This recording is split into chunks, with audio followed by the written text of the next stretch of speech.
ನಮಸ್ತೆ, ಮುಂಜಾನೆಯ ಶುಭೋದಯ. ನಾನಿವತ್ತು ಮೇಲುಕೋಟೆಗೆ ಹೋಗೋಣ ಅಂತೇಳಿ ಹೋಗ್ತಾ ಇದ್ದೀನಿ. ನಾನು ಫಸ್ಟ್ ಟೈಮ್ ಮೇಲುಕೋಟೆಗೆ ಹೋಗಿದ್ದು. ಯಾವತ್ತೂ ಕೂಡ ಇದಕ್ಕೆ ಮುಂಚೆ ನಾನು ಮೇಲುಕೋಟೆಗೆ ಹೋಗೇ ಇರಲಿಲ್ಲ. ಈ ಸತಿ ಹೋಗೋಣ ಅಂತೇಳಿ ಚೆಲುವನಾರಾಯಣ ಸ್ವಾಮಿನ ಒಂದು ಸತಿ ನೋಡ್ಕೊಂಬರ್ಬೇಕಲ್ವ, ಹಾಗಾಗಿ ನಾನು ಕೂಡ ಹೋದೆ. ಇಲ್ಲಿನ ವಿಶೇಷತೆಗಳೇನಪ್ಪ ಅಂತ ನನಗೆ ಎಷ್ಟು ಗೊತ್ತಿದೆ ಅದನ್ನು ನಿಮಗೆ ಮಾಹಿತಿ ಮುಖಾಂತರ ತಿಳಿಸ್ಕೊಡ್ತೀನಿ. ಮೇಲುಕೋಟೆಯ ಅತಿ ಮುಖ್ಯವಾದ ಆಕರ್ಷಣೆ ಎಂದರೆ 3 ಕ್ಷೇತ್ರ. ಇಲ್ಲಿ ಕಲ್ಯಾಣಿ ಯೋಗ ನರಸಿಂಹಸ್ವಾಮಿ ದೇವಾಲಯ ಹಾಗೂ ಚೆಲುವನಾರಾಯಣ ಸ್ವಾಮಿ ದೇವಾಲಯ. ಹಾಗೆ ಈ ಮೇಲುಕೋಟೆ ದೇವಸ್ಥಾನದಲ್ಲಿ ಸಮುದ್ರ ಮಟ್ಟದಿಂದ 1777 ಮೀಟರ್ ಎತ್ತರದಲ್ಲಿ ಯಾದಗಿರಿ ಎಂದು ಕರೆಯಲ್ಪಡುವ ಬೆಟ್ಟದ ಮೇಲೆ ಶ್ರೀ ಯೋಗ ನರಸಿಂಹಸ್ವಾಮಿ ದೇವಸ್ಥಾನವಿದೆ. ಶ್ರೀ ಯೋಗಾನಂದ ಸ್ವಾಮಿಯ ದರ್ಶನ ಆದಂಥ ನಂತರ ಮೇಲುಕೋಟೆಯ ಮತ್ತೊಂದು ಆಕರ್ಷಣೆಯಾದಂತಹ ಚೆಲುವನಾರಾಯಣ ಸ್ವಾಮಿ ದರ್ಶನವನ್ನು ಪಡೆಯುವುದು. ನಾನಂತೂ ತುಂಬಾ ಎಂಜಾಯ್ ಮಾಡಿದೆ ಅಂತ ಹೇಳ್ಬೋದು. ಆ ಒಂದು ಬೆಟ್ಟ ಹತ್ತೋದಾಗಿರ್ಬೋದು, ಅಲ್ಲಿ ನೋಡೋದಾಗಿರ್ಬೋದು, ಆ್ಯಂಡ್ ತುಂಬಾ ಚೆನ್ನಾಗಿದೆ ಈ ಪ್ಲೇಸಸ್ ಅಂತೂ. ನಾನಂತೂ ತುಂಬಾ ಎಂಜಾಯ್ ಮಾಡಿದೆ. ಆ್ಯಂಡ್ ರೀಲ್ಸ್ ಮಾಡೋರಾಗಿರ್ಬೋದು, ಆ ಥರದ್ದೆಲ್ಲ ಪ್ಲೇಸಸ್ಗೆ ತುಂಬಾ ಚೆನ್ನಾಗಿದೆ. ಆಮೇಲೆ ನಾವು ಹೋದಂಥ ಟೈಮಲ್ಲಿ ಮಕ್ಳಿಗೆ ಕೂಡ ಕರ್ಕೊಂಬಂದಿದ್ರು.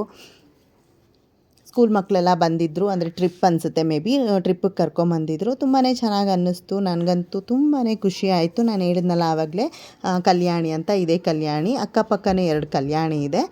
ನಾನು ಹೇಳಿದ್ನಲ್ಲ, ನಾನು ಕೂಡ ಹಾಗೆ ಒಂದಷ್ಟು ರೀಲ್ಸ್ಗಳನ್ನೆಲ್ಲ ಮಾಡಿಕೊಂಡೆ. ಒಂದು ಇದರಲ್ಲಿ ನಂಗೆ ತುಂಬಾ ಖುಷಿ ಅನ್ನಿಸ್ತು. ಅಲ್ಲಿ ಫೇಮಸ್ ಏನಪ್ಪ ಅಂದರೆ ಪುಳಿಯೋಗರೆ.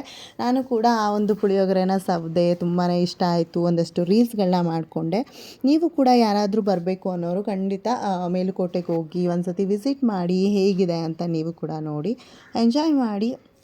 ಆ್ಯಂಡ್ ಮಕ್ಕಳಿಗೆ ರಜೆ ಸಿಕ್ಕಿರೋದ್ರಿಂದ ಮಕ್ಕಳು ಕೂಡ ಕರ್ಕೊಂಡು ಹೋದಾಗ ನೀವು ತುಂಬ ಎಂಜಾಯ್ ಮಾಡ್ತಾರೆ. ಈ ಕಲ್ಯಾಣಿ ನೀವು ನೋಡ್ತಾ ಇರ್ಬೋದು, ತುಂಬಾ ಮೀನುಗಳೆಲ್ಲ ಇದೆ. ಮಕ್ಕಳಿಗೆಲ್ಲ ತುಂಬಾ ಇಷ್ಟ ಆಗುತ್ತೆ, ಎಲ್ಲನೂ ಎಂಜಾಯ್ ಮಾಡ್ತಾರೆ. ಹಾಗೆ ನೀವೊಂದು ಇವಾಗೇನು ರಜಾ ಕೊಟ್ಟಿದ್ದಾರೆ ಈ ಒಂದು ವೆಕೇಷನ್ಸ್ಗೆ, ನೀವು ಕೂಡ ಮೇಲುಕೋಟೆಗೆ ಹೋಗಿ ಬನ್ನಿ. ನಾನಂತೂ ತುಂಬಾ ಎಂಜಾಯ್ ಮಾಡಿದೆ. ನನಗೆ ಎಷ್ಟು ಸಾಧ್ಯ ಆಗುತ್ತೋ ಅಷ್ಟನ್ನು ನಾನು ವಿಡಿಯೋ ಮುಖಾಂತರ ನಿಮಗೆ ತೋರಿಸ್ತಾ ಇದ್ದೀನಿ. ಅಲ್ಲಿ ಒಳಗಡೆ ಎಲ್ಲ ದರ್ಶನ ಮಾಡೋ ಟೈಮಲ್ಲಿ ವಿಡಿಯೋ ಮಾಡೋದಕ್ಕಾಗಲಿಲ್ಲ, ವಿಡಿಯೋಗೆ ಪರ್ಮಿಷನ್ ಇರಲಿಲ್ಲ. ಹಾಗಾಗಿ ನಾನು ಔಟ್ಸೈಡೆಲ್ಲ ಏನೇನು ವಿಡಿಯೋ ಮಾಡ್ಕೋಬೋದು ಅದನ್ನು ನಾನು ವಿಡಿಯೋ ಮಾಡಿದೆ. ನೀವು ಕೂಡ ಒಂದು ಸತಿ ವಿಸಿಟ್ ಮಾಡಿ. ಆ್ಯಂಡ್ ಅದಾದಮೇಲೆ ನೀವು ಅಲ್ಲಿ ಪ್ರಸಾದ ಏನಾದ್ರು ತೊಗೊಳ್ತೀನಿ ಅಂದರೆ ತುಂಬಾ ಕೇರ್ಫುಲ್ಲಾಗಿರಬೇಕು. ಯಾಕಂದರೆ ಅಲ್ಲಿ ಏನು ಕೋತಿಗಳ ಕಾಟ ಎಲ್ಲ ಸಿಕ್ಕಾಪಟ್ಟೆ ಇದೆ.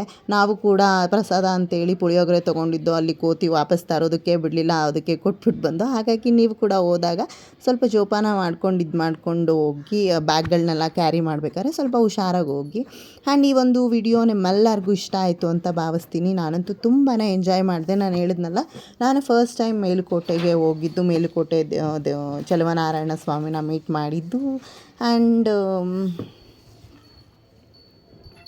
ತುಂಬಾ ಎಂಜಾಯ್ ಮಾಡಿದೆ. ನೀವು ಕೂಡ ಎಂಜಾಯ್ ಮಾಡಿದ್ದೀರಾ ಅಂದ್ಕೊತೀನಿ. ಆಮೇಲೆ ಒಂದಷ್ಟು ಅಲ್ಲಿ ಕಲ್ಯಾಣಿಲಿ ಏನೇನೋ ಇನ್ನೂ ಎಲ್ಲ ರೆಡಿ ಮಾಡ್ತಾಯಿದ್ರು, ಅದನ್ನು ಕೂಡ ನೋಡಿಕೊಂಡು ಹಾಗೆ ಬಂದು. ನಿಮಗೂ ಕೂಡ ಈ ಒಂದು ವಿಡಿಯೋ ಇಷ್ಟ ಆಯಿತು ಅಂತ ಭಾವಿಸ್ತೀನಿ. ಹಾಗೆ ಇನ್ನೂ ನನ್ನ ಚಾನಲ್ನ ಯಾರೆಲ್ಲ ಸಬ್ಸ್ಕ್ರೈಬ್ ಮಾಡಿಲ್ಲ, ಆದಷ್ಟು ಬೇಗ ಸಬ್ಸ್ಕ್ರೈಬ್ ಮಾಡಿ, ಲೈಕ್ ಮಾಡಿ, ಶೇರ್ ಮಾಡಿ. Thanks for watching. ಬಾಯ್.